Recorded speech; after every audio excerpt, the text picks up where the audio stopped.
Good morning, what's up mga ka-rev? For this video guys, kay nata diri sa Yamaha Santiago General Santos City. So ayan mga guys, nandito po tayo sa R3, yung latest model sa R3.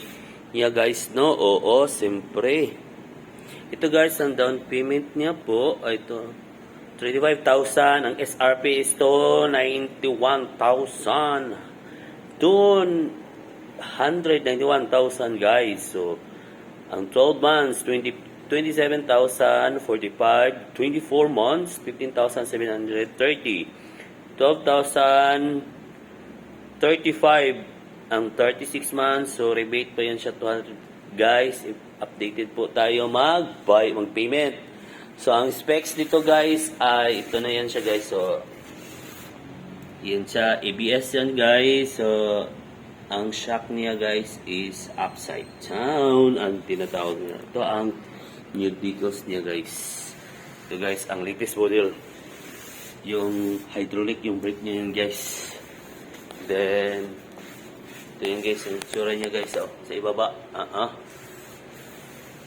Same pa rin guys, no? Yan siya guys, yung taillight niya guys. Yung ganyan. Yung taillight niya guys, yung ganyan, no? Siyempre. Yan. Yung panel niya guys is LCD po rin. LCD na siya. Then yung side mirror. Yan. Adjustable yan siya guys ha.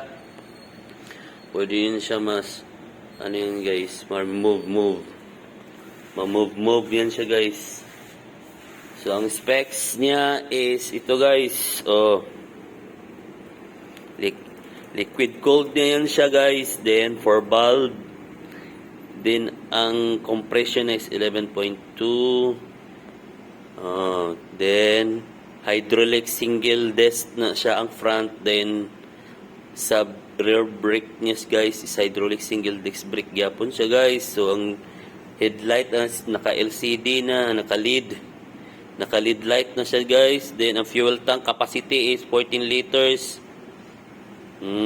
So, ang bigat nito guys, nasa 169 kilogram. Ang meter panel na digital, ABS at equipped niyan siya guys. Dito lang ito sa Santiago, Yamaha Premium 3S General Santos City mga karebs. So, walang nang update sa R3 latest model. Color is blue. So, dito lang po. Maraming salamat. Thank you for watching.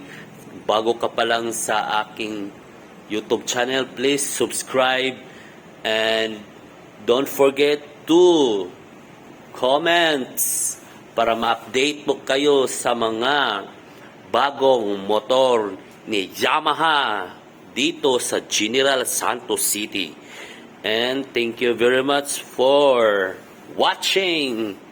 And mga suki nga kung taga General Santos City for update. Thank you very much and God bless us all. Bye-bye.